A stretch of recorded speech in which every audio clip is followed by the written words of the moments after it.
MNS news, सच जरूरी है।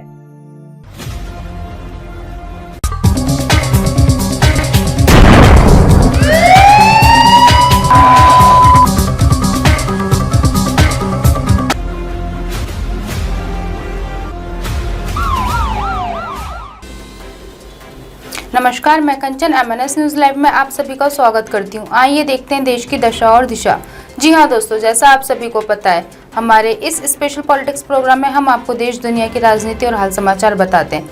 आइए देखते हैं क्या है आज का मामला।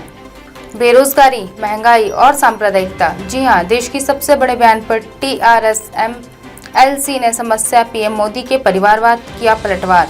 प्रधानमंत्री नरेंद्र मोदी ने भारत के 76वें स्वतंत्रता दिवस के मौके पर लाल किले की प्राचीर से राष्ट्र को 9वीं बार संबोधित किया। इस दौरान उन्होंने भ्रष्टाचार और भाई भतीजावाद, परिवारवाद पर तीखा प्रहार किया। उन्होंने कहा कि परिवारवाद की वजह से देश की प्रतिभा को नुकसान पहुंच रहा है। PM मोदी के इस बयान पर अब तेलंगाना राष्ट्र समिति TRS की विधान परिषद सदस्य के कविता ने पलटवार किया है। जी हाँ, वह कहती है देश की सबसे बड़ी समस्या गरीबी, बेरोजगारी और सांप्रदायिकता है। TRS-MLC कविता ने कहा कि देश की सबसे बड़ी समस्याएं जो हैं, जब उन पर ही राजनीतिक व्यवस्था इन्हें मिटाने की कोशिश करेगी तभी भारत समृद्ध हो सकता है। उन्होंने कहा कि लोगों को गुमराह होने से बचना चाहिए। आज वास्तविक मुद्दों पर ध्यान देने की जरूरत है। PM मोदी ने कहा देश के सामने दो बड़ी चुनौतियां हैं। जी हाँ, गौरतलब है कि PM मोदी ने लाल किले से अपने संबोधन में कहा कि देश के सामने भ्रष्टाचार और भाई भतीजावाद, परिवारवाद के रूप में दो सबसे बड़ी चुनौतियां हैं। उन्होंने कहा कि जब मैं भाई भतीजावाद और परिवारवाद की बात करता हूं तो लोगों को लगता है कि मैं सिर्फ राजनीति की बात कर रहा हूं। जी नहीं, दुर्भाग्य से राजनीतिक क्षेत्र की उस बुराई ने हिंदुस्तान के हर संस्थान में परिवारवाद को पोषित कर दिया है। इससे देश की प्रतिभा को नुकसान पहुंच रहा है।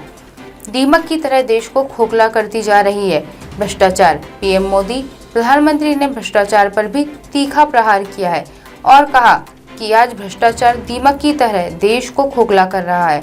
उससे देश को लड़ना ही होगा। हमारी कोशिश है कि जिन्होंने देश को लूटा है उनको लौटाना भी पड़े। हम उसकी कोशिश कर रहे हैं। देखा किस तरह प्रधानमंत्री जी ने 76वें स्वतंत्रता दिवस पर सब दुनिया को संबोधित करते हुए भ्रष्टाचार, भाईचारा और संविधान और सारी चीज़ों को सामने लाकर खड़ा कर दिया।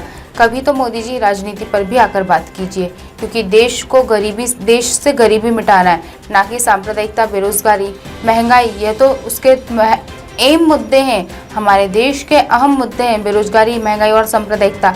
लेकिन परिवारवाद को बीच में मत लाइए। राजनीति पर ध्यान दीजिए और इन बेरोजगारी, महंगाई और सांप्रदायिकता जैसी चीज़ों पर ध्यान दीजिए ताकि देश आगे बढ़ सके, देश विकास की तरफ जाए।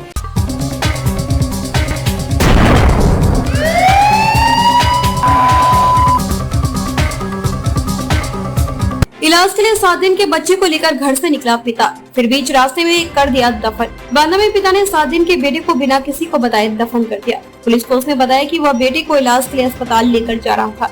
तभी रास्ते में उसका शरीर ठंडा हो गया। उसे लगा कि बेटा मर गया है तो उसने नाले के पास उसे दफना दिया। घर में इसलिए नहीं बताया क्योंकि वह नहीं चाहता था कि घर पर लोग रोए। यूपी के बांदा से हैरान कर देने वाला मामला सामने आया है, जहाँ एक पिता ने 7 दिन के बेटे को बिना किसी को बताए दफन कर दिया। यहाँ तक कि उसने इस बारे में अपनी पत्नी को भी नहीं बताया। बात जब पुलिस तक पहुंची तो उसने बताया कि बच्चे को बुखार था और वह उसे इलाज के लिए अस्पताल ले जा रहा था। रास्ते में बेटे का शरीर ठंडा पड़ गया, जिसके बाद उसने बच्चे को वहीं दफन कर दिया।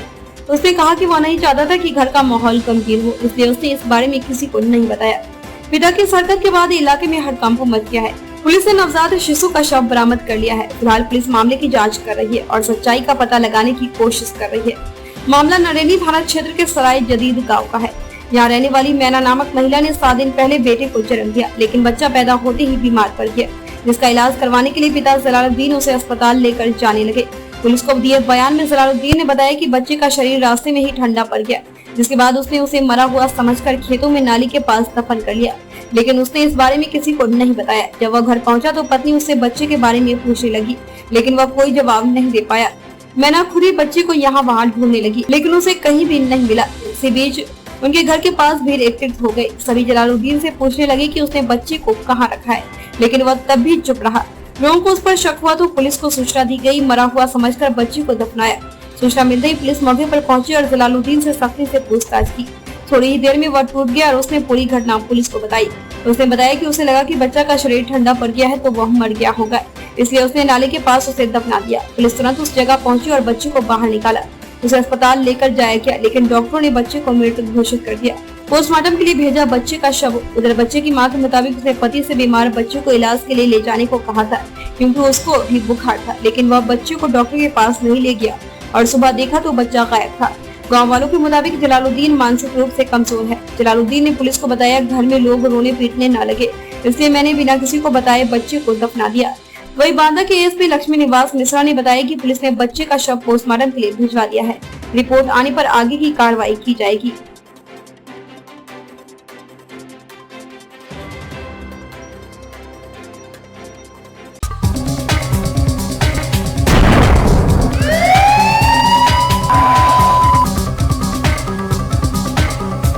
आज की खास खबरों को यहीं विराम देते हुए कल फिर मिलेंगे इसी समय इसी जगह। देखते रहिए MNS न्यूज़ लाइव, क्योंकि सच जरूरी है। नमस्कार।